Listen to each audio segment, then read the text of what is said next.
This racist propaganda, this Mein Kampf psychobabble, he learned this nonsense, Murray, and he can unlearn it too. I will not give up on this child yet. Professor Sweeney's drive to save Daniel can be seen as a variation on the white savior trope. Perhaps he is a black savior. The rhetoric and hate that Daniel has been taught would indeed be his undoing, as Sweeney warns. Daniel, on the other hand, shows Professor Sweeney a respect that is the opposite of the hate he has been taught for non-whites. Derek got out this morning, did he not? Yeah, he did. He was one of my students. You knew that, right? Honors English. He was a brilliant student. Like you. But he hung out with simple-minded fools. Also, like you. Look, Sweeney, did you bring me in here to talk about Derek? Because what happened to him has nothing to do with me. Everything you do right now has something to do with Derek. Look, I followed directions. I wrote an A paper. Mein Kampf? I should expel you. Go ahead. What, you don't think I could handle it? No, I think the street would kill you. Your rhetoric and your propaganda aren't going to save you out there. I want you to analyze and interpret all the events surrounding Derek's incarceration. How these events helped shape your present perspective concerning life in contemporary America. The impact on your life, your families. Whatever you want to say, Danny. I'll be the only one reading it.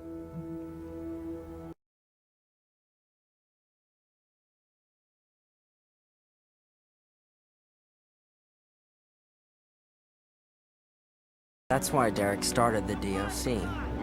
He said white kids shouldn't have to walk around scared in their own neighborhood. And for a while there, he really made it like it was ours again.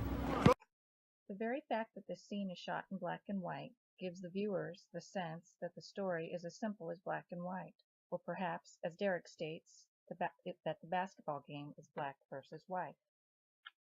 The racist slurs I've highlighted show us how the animosity was coming from both sides essentially feeding off of each other's hate.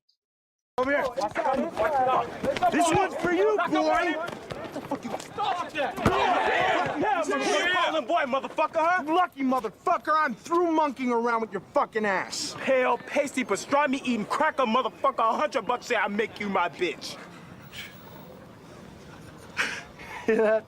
He's trying to make ends meet for his cut and welfare. You're fucking on. Take care of this. Hey! I got a bet. I come in this game right now. Same score, but we play black guys against the white guys. Oh, man. Name your price, cracker. No money for these courts. And not just today, for good. If you win, we will walk away. But if we win, no bitching, no fighting.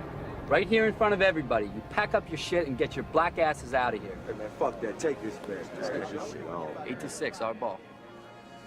Let's go. In this scene, we see the culmination of Derek's anger against people of different races. After the attempt to break into his vehicle, Derek seems to assign all of the anger and hostility over the death of his father to these two. Fucking basketball foot! But you fucking monkeys never get the message! My father gave me that truck, you motherfucker! What follows is one of the most gruesome scenes of the entire movie. The director draws us in by both the close-up expression of fear on the victim's face, as well as the sound of his teeth touching the sidewalk. That's it! In this moment, the director shows us how helpless Danny feels, in that his entire world has fallen apart. Not only has he seen his brother commit a violent murder, but he also sees the realization that his world as he knows it is going to be coming to an end.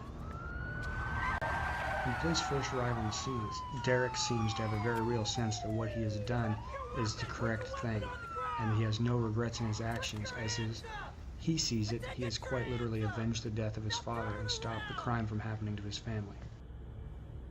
In his own self-view, Derek sees himself as the white savior, as we can see with the references to Jesus with the arms out in a cross. We also see the smug look on his face, highlighted by the stark symbolism of the swastika on his chest. The raised eyebrows when he looks at Danny shows how proud Derek is at that moment, and that he thinks that he has done the correct thing, and that his brother was there to witness it.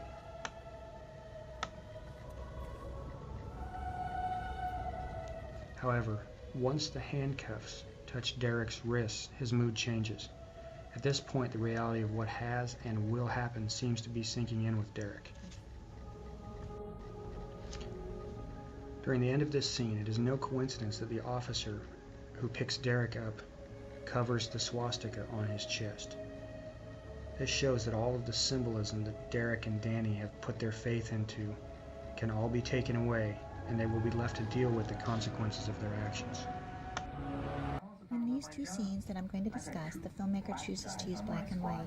This choice, besides differentiating between present and flashbacks, also seems to present these issues as black and white, both figuratively and literally. This first scene is where the father, who is later killed by, quote, black gangsters, discusses the evil and dangers of affirmative action. The premise that the quest for equality breeds not only literal danger, but unfair burdens for white people. The second scene we will see is that of Derek passionately discussing immigration, specifically illegal immigration, to stir up the enmity of his fellow neo-Nazis. Both of these scenes, like much of the flashbacks present a biased and insular view about the causes of racism in this country, without context and without answer. This lapse, instead of trying to show the evil and hypocrisy of racism, instead seems to leave some seemingly reasonable explanations fermenting in the audience's mind. Where the minority characters are nearly non-existent and just foibles for the white characters' exploration, their voice and their response to both systemic and historic racism is missing, thus leaving the story one-sided.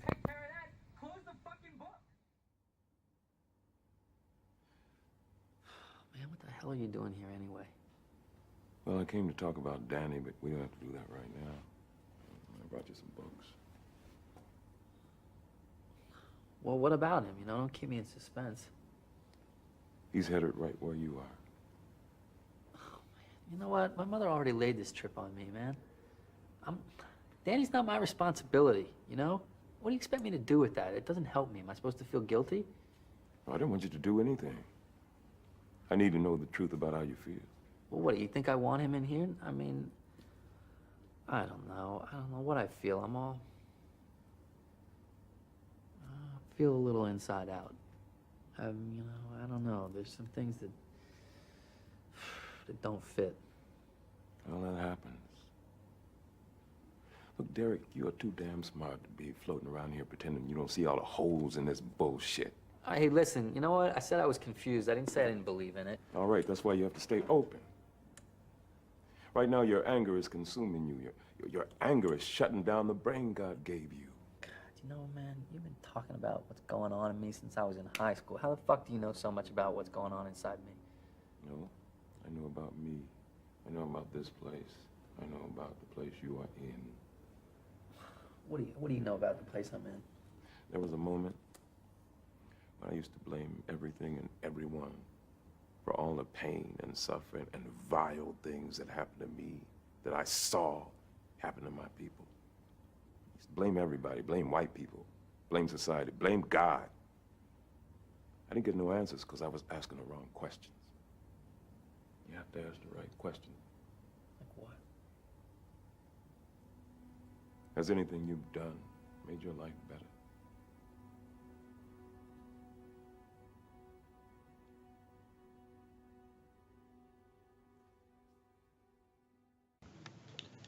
To close out his paper to Principal Sweeney, Danny makes the following quote: "We are not enemies, but friends. We must not be enemies. Though passion may have strained, it must not break our bonds of affection. The mystic chords of memory will swell again when touched, as surely they will be by the better angels of our nature." Danny is quoting President Abraham Lincoln on March 4th, 1861, during his first inaugural address.